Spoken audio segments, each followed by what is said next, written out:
pressionado por integrantes do Centrão e da base bolsonarista na Câmara, o presidente da Casa, Hugo Mota, afirmou na noite dessa terça-feira que o plenário será o responsável por decidir o destino da deputada federal Carla Zambelli, condenada a 10 anos de prisão pelo Supremo Tribunal Federal.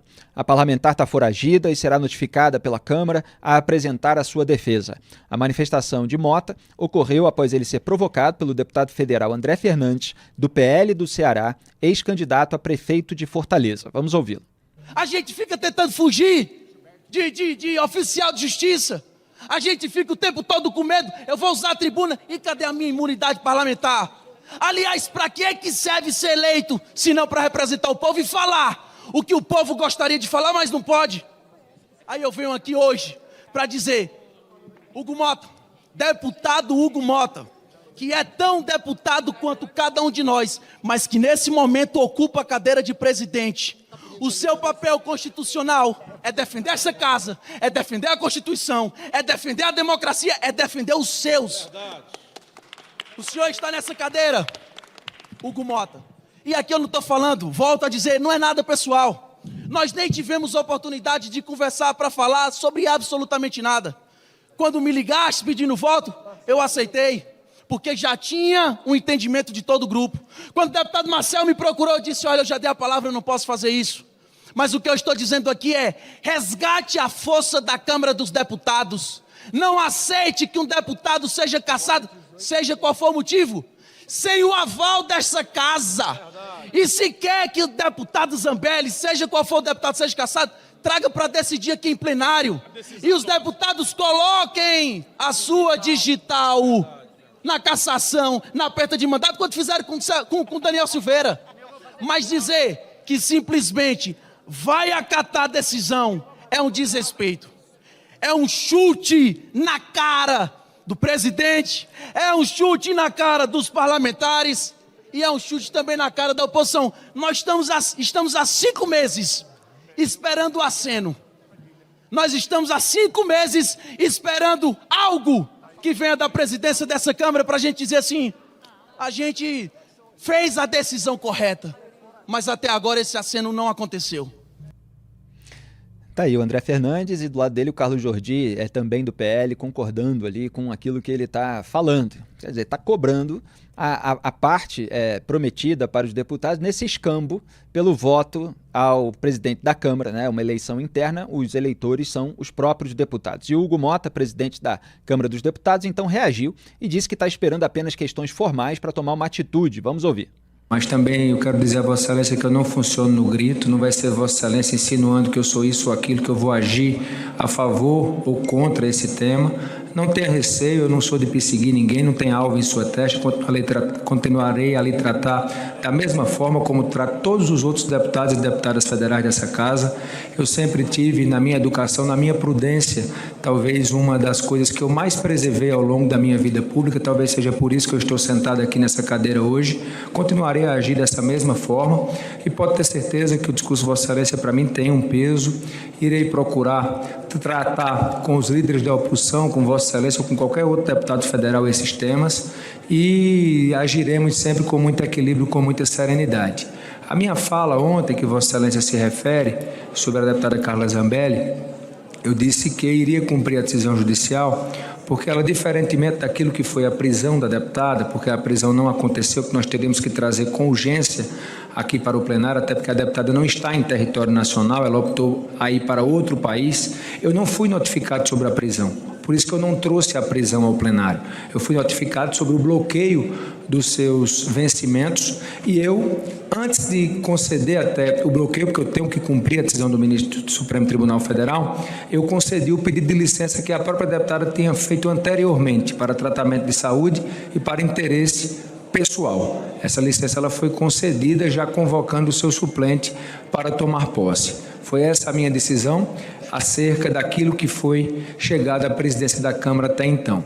Com relação ao cumprimento da decisão acerca do mandato da deputada Carla Zambelli, eu darei o cumprimento regimental. Qual é o cumprimento regimental?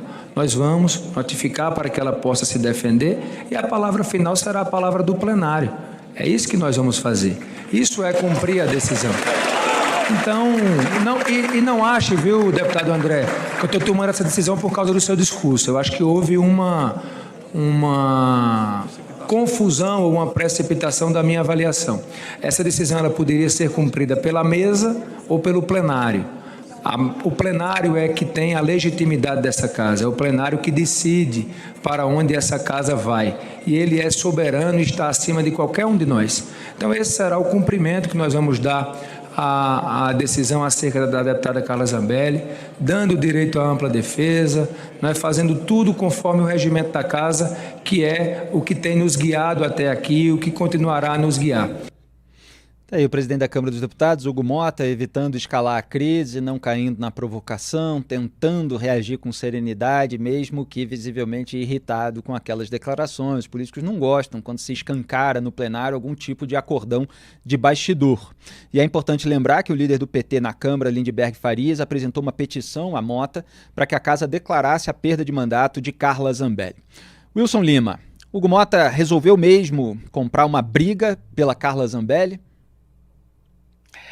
Felipe, a questão é a seguinte, ele não resolveu comprar uma briga pela Carla Zambelli, mas você deve ter reparado na fala do André Fernandes, né, quando ele fala, lute por todos nós.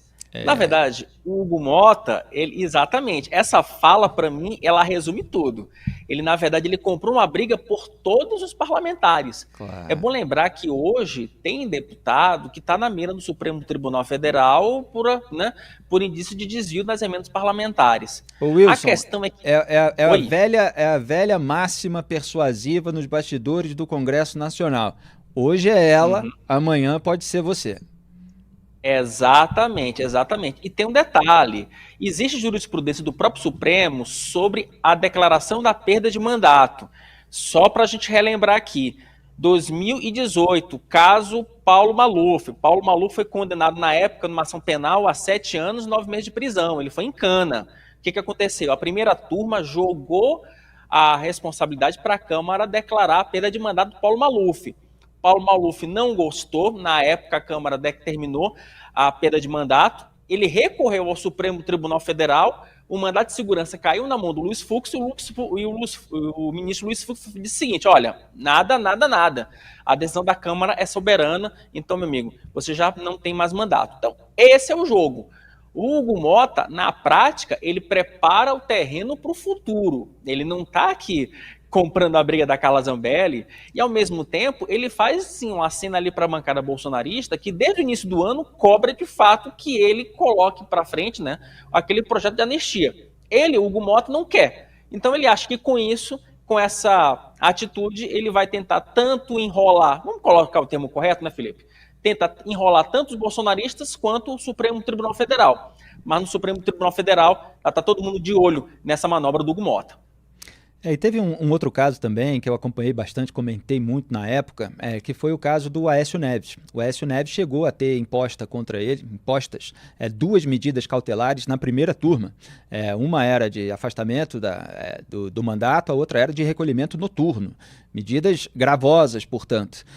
No entanto, o caso foi para o plenário avaliar se as medidas cautelares deveriam ser encaminhadas para votação na respectiva Casa Legislativa. Como o Aécio Neves era senador, então o Senado precisava avalizar ou não aquelas medidas impostas pela primeira turma do STF. No plenário do Supremo, onde votam os 11 ministros, ficou 5-5.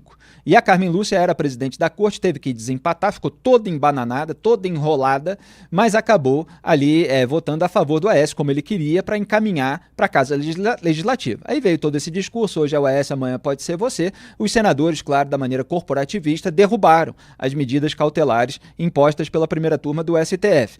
O que o Supremo faz agora no caso da Carla Zambelli é considerar excepcional, que é sempre o STF como age conforme a conveniência. Quando eles querem, eles falam, não, essa situação é excepcional, então não tem que ir para a Casa Legislativa, etc. Por isso que a Câmara estaria tomando uma atitude de peitar o STF. Rodolfo Borges, o que você destaca?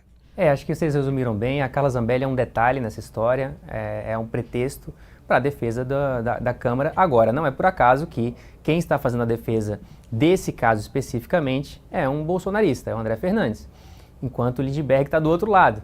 Num caso, por exemplo, como o do Glauber Braga, aí os petistas estão de um lado e o pessoal do PL está do outro. Agora, quando chega para essa questão de quem tem a prerrogativa e quem pode mandar, aí está todo mundo junto. Eles podem até fazer discursos uns contra os outros, mas tem esse corpo, que é a Câmara dos Deputados, ou que é o Senado Federal, e o corporativismo surge nas entrelinhas. Então, só para ninguém ficar desatento ou não perceber o que está acontecendo, tudo bem, a Carla Zambelli é o rosto dessa história agora, mas o que está por trás é sempre a mesma coisa, é a prerrogativa da Câmara se proteger, até porque tem muita gente, como o Wilson já falou, potencialmente investigada ali no Supremo e que pode vir a ser a próxima vítima aí.